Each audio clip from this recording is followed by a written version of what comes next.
Hey everyone, in this video we'll see how we can deploy our front-end and back-end application on the internet using AWS EC2 machine and a tool called pm2. We'll see what that is in a moment. This is the repo that I'm going to be using for this video. This is a public repo that you can clone if you want to follow along. Let's see what's inside the repo. So this has two major folders. One is backend and one for front-end. So backend is a basic Node.js Express application which runs on port 3000 and has an endpoint called host, which returns the host name of the machine. And the front end is a basic Vite application. Let's try to run both. As you can see, front end is just a Vite template application, and this is our backend. If you go to /host, you'll see the host name of the machine. Now we'll need to deploy both these applications inside an EC2 machine. For that, let's go to AWS console. Now once you're logged in, just type EC2 and it will bring you to this page where you can see your running instances, your key pairs, your security groups, and a bunch of other things. Now let's try to create a new instance. Let's name it new server. For operating system you can choose any, but I'm going to go with Ubuntu. That's the most basic one. 24 LTS, which is fine. 64-bit architecture is fine. For the instance type, let's go with T2 micro. You can select the size of the machine depending on your need. The higher the bigger the machine, the higher the price is going to be. For now, T2 micro, which has one CPU and 1 GB memory, that's more than enough for us. And for key pair, if you have one, just select one, otherwise create a new key pair. This will be used while logging into the machine. RSA is fine, .pem is fine. Once you click on create, this will download a private key. For network settings, we'll leave it for now. So we'll leave SSH on. This will be used while logging in, so make sure this is on. For these two, don't worry about it for now. And for storage, 8 GB is fine. Let's launch the instance. Now while it's initializing the instance, what we'll do is, so this is our Mac machine and this is our EC2 machine, and now we'll connect our Mac machine to the EC2 machine using a protocol called SSH, which stands for Secure Shell, which will use our private key to authenticate into the EC2 machine.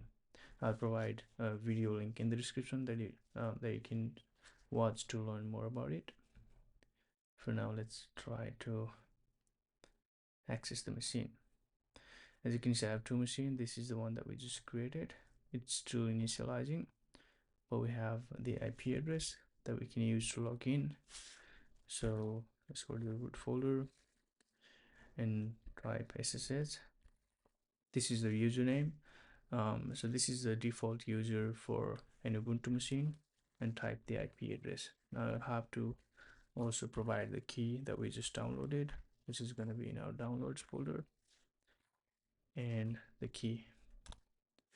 And first time it asks this question, just say yes, and we get a warning which says unprotected private key file.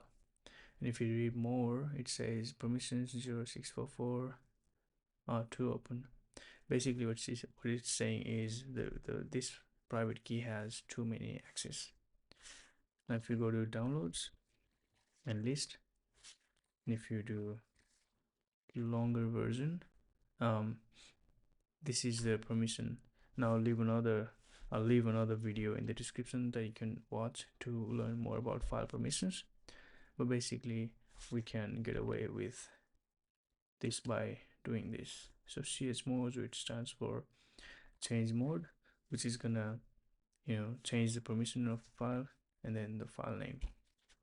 Now if you do ls-l again in long format, and you'll see the permission is different. Now this should work. We go to this command and we're logged in.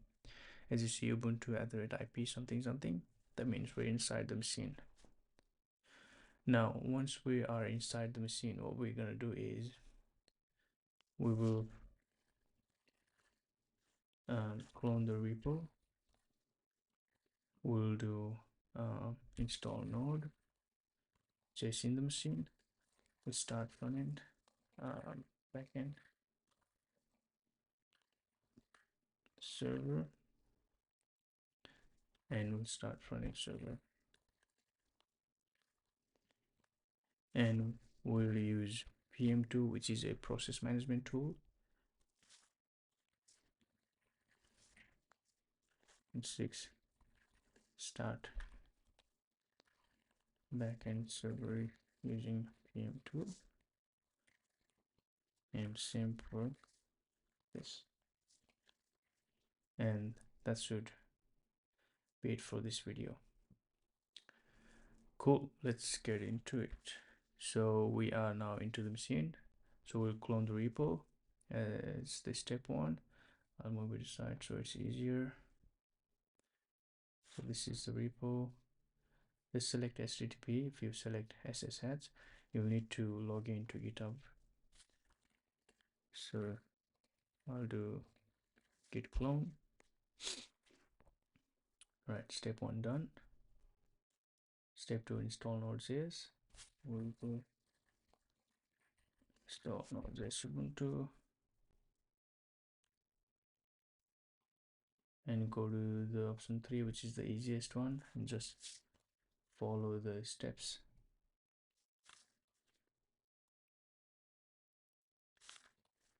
Cool. And now you can see all the versions that you can install. So we'll install the latest LTS, which seems to be 22.18.1.0. So nvm install just the version.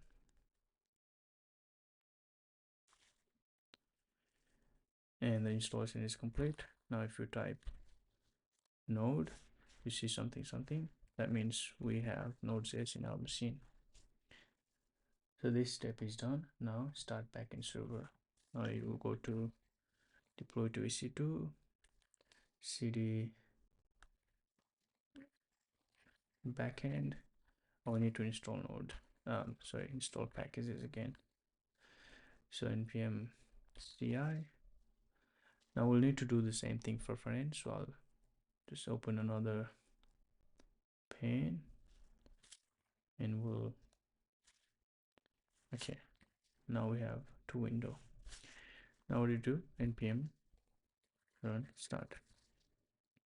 Now this will run our backend server on port 3000 inside the machine, right? Now we can try to access that machine on here, port 3000. Looks like we can't access it. Why? Because we have a machine, but we haven't opened it to the world. We have a port open, port 22. That's how we authenticate it into the server.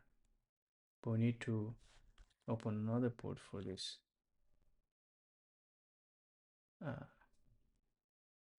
Which is 3000. And as you might have guessed, we'll need another port for front end, which is going to be 5173, right? Now let's open these 2 ports. So go to the instance, you can go to the security and see the inbound rules, not the outbound but inbound rules, and you'll see port 22 is open. And go to the security groups page, select the one that you have, and again go to inbound rules and you can edit the rules here. Now we have port 22. We'll add another custom, which is going to be 3000 for backend for IPv4, another 3000 for front end, which is going to be for IPv6, and What was that? 5173.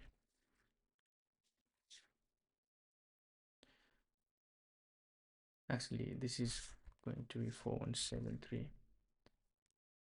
I'll show you why that is in a moment. Another 4173 for IPv6. Cool. Now save the rules. And now we try to access this, and there you go. We can access this. And this is the host name of our EC2 machine. Now let's do the same for frontend. So if you do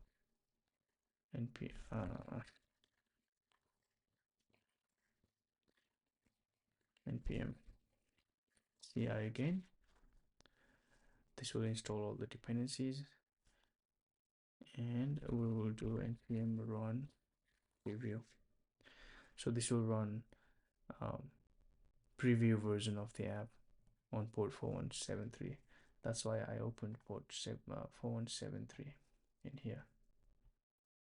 4173. Now let's try to access that.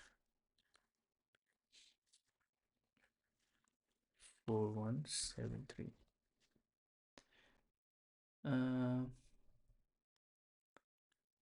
It's something.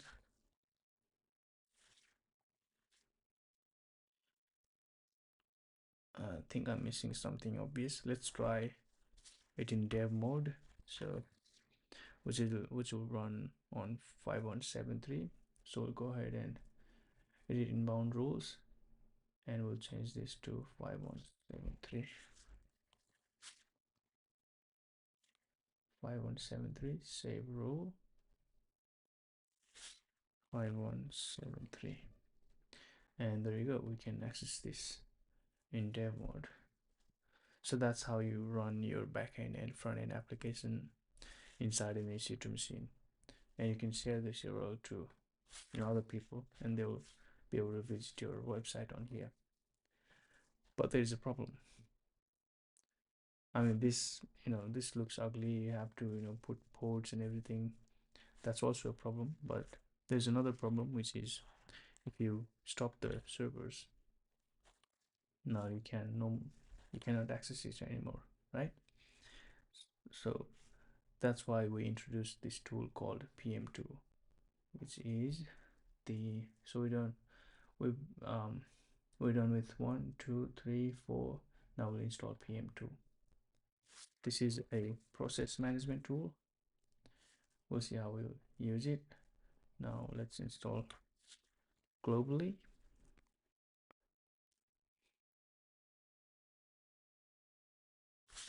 Let me clear the terminal.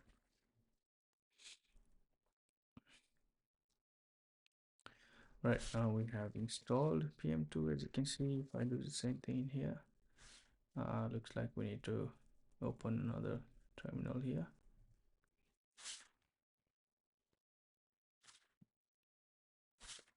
Right now, still not. Anyway, let's just work with this one. So we're inside backend. Now if you go to learn more, you'll see a lot of the commands, and one of the command is npm start app.js. So you can start any script using pm2. Let's go pm2 start, and this script, which is going to be in our dist folder /app.js. So this is the default name. If you go pm2 logs app, now you'll see it's running on port 3000 again. So if you try again, you can access the backend. Now even if you exit the machine, you close the window, whatever, your backend server will still be running. Now there is a better way to start the server, which is to run the npm script. So if you go here, package.json, we have scripts defined here, and one of the script is start, and this runs the app.js. Now we'll run this script directly. That will run our app. Okay, so go pm2 list. Let me delete this app first. So we won't have port conflict. pm2 delete app. Now if you do pm2 list again, there's no more process running. So let's run the npm script, which is going to be pm2 start npm. Now give it a name, which is going to be backend server dash run, and the script, which is the start script. And this runs a backend server, and this is the name. If we log this, we'll see the backend server is running. See? Cool. Now let's do the same for front end. cd dot slash front end. Okay.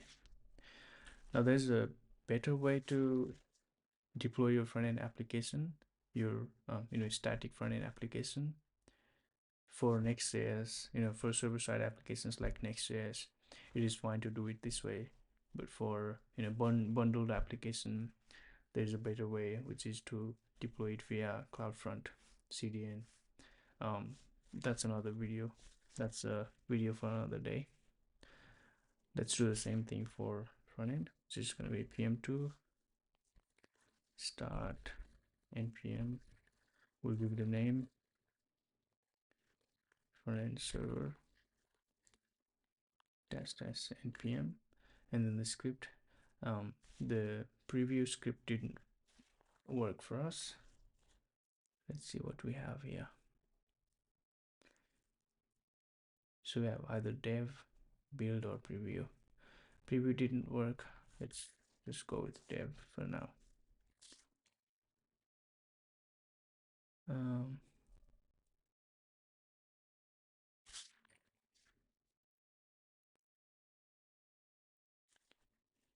What's the error here? Let me clear the terminal. pm2 start npm dash name is frontend server dash. Oh, it's run and then dev. I was doing npm dev. Anyway, so this is our front end server. If we go to pm2 logs front end server, and you'll see it's running on 5173, which is here. If we refresh, and you'll see our application. Okay, let's look at the steps again. So we installed pm2, we started backend server using pm2, and we started front end server using pm2. Cool. Now let me stop the servers. pm2 stop. I don't know if I can stop everything at once, but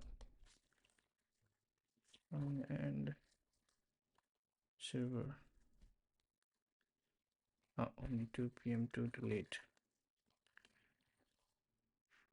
Oh, it worked. Okay. pm2 list. Okay. I think I'll just do pm2 kill to just stop the pm2 daemon in the background. All right, this is how you deploy your backend and front-end application. As I said, there's a better way to deploy your Vite front-end application, which is a client-side application, using CloudFront CDN, which is going to be another video, so stay tuned for that. Cool, that's all for this video. Thank you.